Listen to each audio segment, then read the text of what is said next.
Hello, আসসালামু আলাইকুম। কেমন আছেন সবাই? আশা করি সবাই ভালো আছেন। আজকে আপনাদের সাথে চিকেন বলের রেসিপিটা শেয়ার করব। দেখুন আমরা প্রথমে এই যে ব্রেডটাকে একটু গুঁড়া করে নিলাম। এই যে দেখুন এভাবে আমরা ব্রেডটা গুঁড়া করে নিয়েছি এবং আমরা মাংসটাকেও একটু করব, ব্লেন্ডারে দিয়ে মিহিন করে ফেলবো। এই যে দেখুন পুরা মাংসটাকে আমরা এই যে কিমা মাংসটাকে আমরা বেশ ভালোই একটু পেস্ট স্টাইলে করে ফেলবো। এই যে দেখুন এবার এইভাবে আমরা পোড়াটা করে ফেলবো। এবার আমরা দেখুন এখানে ধনিয়া পাতা নিয়েছি। আপনারা চাইলে ধনিয়া পাতাটা কিন্তু স্কিপ করে যেতে পারেন। অনেকে আছে যে ধনিয়া পাতাটা পছন্দ করে না, এবং মরিচটাও নিয়েছি। আসলে এটা মাংসের পরিমাণ অনুযায়ী আপনার এই ইনগ্রিডিয়েন্টসগুলা যাবে। এবার এটাকেও আমরা একটু পেস্ট করে ফেললাম। এই যে দেখুন এটা আমরা মাংসের ভিতরে দিয়ে দিয়েছি। এবার লবণটা দিয়ে দিব। তারপরে হচ্ছে এর ভেতরে আমরা কালো গোলমরিচটা দিয়ে দিব। তারপর ব্রেডটাও ওই যে দিয়ে দিয়েছি। এভাবে আমরা ইনগ্রিডিয়েন্টসগুলো কিন্তু সবই আস্তে আস্তে করে দিয়ে দিব। দেখুন রসুনের পেস্টটা দিয়েছি, তারপরে হচ্ছে আদার পেস্টটাও ওই যে দিয়ে দিয়েছি। এবার আমরা কর্নফ্লাওয়ারটা দিয়ে দিয়েছি। দেখুন এর সাথে আমরা আরেকটু কর্নফ্লাওয়ারটা যে দিয়ে দিব। আসলে মাংসটার পরিমাণ একটু বেশি, তো এই জন্য কর্নফ্লাওয়ারটা এখানে আমি প্রায় 4-5 চামচ মতো দিয়েছি। এবার দেখুন এখানে আমি চিলি সসটা দিয়ে দিয়েছি। এর সাথে আমি এই যে সয়া সসটাও দিয়েছি। দিয়ে এবার আমরা এই জিনিসটাকে খুব সুন্দর করে মাখিয়ে ফেলবো মানে একেবারে খুব সুন্দর করে মাখাবো। দেখুন এই যে চাট মশলাটাও দিয়েছি।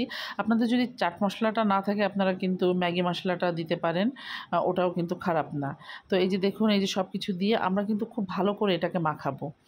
এই যে দেখুন অনেক সময় ধরে একটু সুন্দর করে মাখাতে হবে, এবং মাংসটা কিন্তু অবশ্যই আপনারা পানি ঝরিয়ে রাখবেন, কারণ একটু পানি পানি থাকলে কিন্তু আপনার এই বলটা করতে অসুবিধা হবে। দেখুন আমার মাংসটায় কোনো পানি নাই, কি সুন্দর হচ্ছে একটার সাথে একটা এই যে দেখুন লেগে যাচ্ছে, এবং এটার বল করতে গেলেও কিন্তু কোনো সমস্যা হয়নি। এই যে দেখুন আমার বল তেল ছাড়াই কিন্তু আমার চিকেন বলটা কিন্তু এই যে হয়ে যাচ্ছে। দেখুন অনেকে আছে যে আপনার বলটা করতে গেলে হাতে তেল লাগিয়ে নেয়, তা না হলে দেখা যাচ্ছে যে নরম হয়ে যায়, হাতে লেগে যায়। এই কারণে হচ্ছে তেল লাগিয়ে নেয়। দেখুন আমার এটা কোনো তেল দেয়নি, বরং এই যে এটা করার ফলে হাতে আরও তেল লাগতেছে, মাংসের তেল। এই যে দেখুন এই জন্য আপনারা কিন্তু অবশ্যই মাংসটা কিন্তু কিমাটা পানিটা অবশ্যই একটু ঝরিয়ে ফেলবেন বেশি ভালো করে। যে দেখুন আমরা এভাবে গোল সাইজটা আপনারা আপনাদের মতো দিতে পারেন, একটু ছোটো একটু বড় কোনো সমস্যা নাই। তো এইভাবে আমরা সবগুলা বল করে ফেলবো। আসলে বাচ্চার টিফিনের জন্য কিন্তু এটা খুবই মানে পারফেক্ট। তারপরে বিকালের নাস্তায় জন্যও কিন্তু আসলে এটা পারফেক্ট।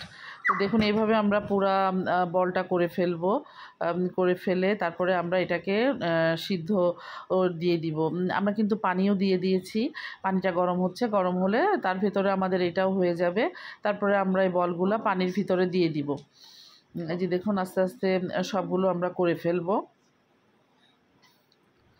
তো এই রেসিপিটা কিন্তু খুবই ইজি, খুব বেশি কঠিন না।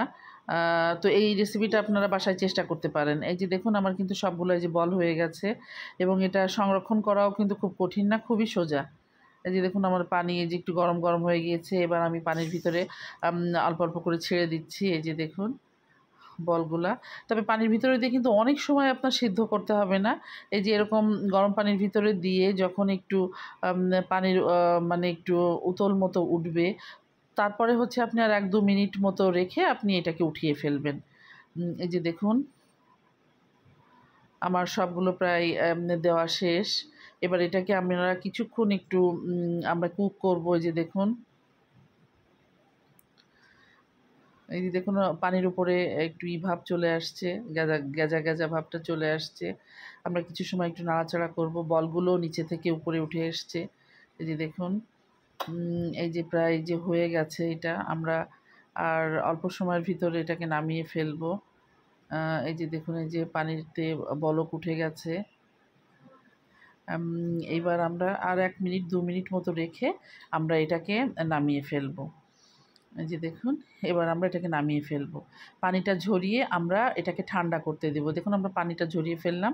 পানিটা ঝরিয়ে এটাকে আমরা ঠান্ডা করতে দেব। যখন এটা পুরোপুরি ঠান্ডা হবে তারপরে এটা আপনারা ফ্রাই করতে পারেন, ডিপ ফ্রাই করতে পারেন। অল্প তেল দিয়ে আপনারা একটু ভাজতে পারেন।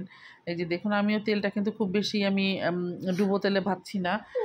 আমি তেলের পরিমাণটা মোটামুটি নিয়েছি, নিয়ে এটাকে আমি ফ্রাই করে ফেলবো। এই যে দেখুন, ঠান্ডা হয়ে গেলে আমরা একটা বক্সে করে কিন্তু এটাকে সংরক্ষণ করতে পারি।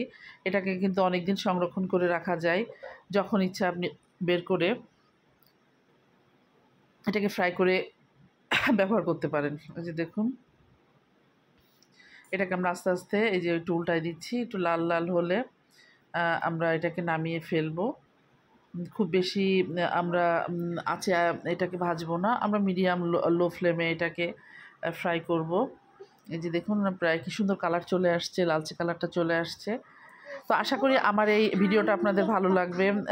ভালো লাগলে আপনারা কমেন্ট করে আমাকে জানাবেন, আপনারা বাসায় করে যে আপনাদেরটা কেমন হয়েছে। এই যে দেখুন আমারটা এই যে অলমোস্ট হয়ে গেছে। এই যে তো আশা করি আপনারা বাসায় অবশ্যই করবেন এটা। সবাই ভালো থাকবেন, সুস্থ থাকবেন।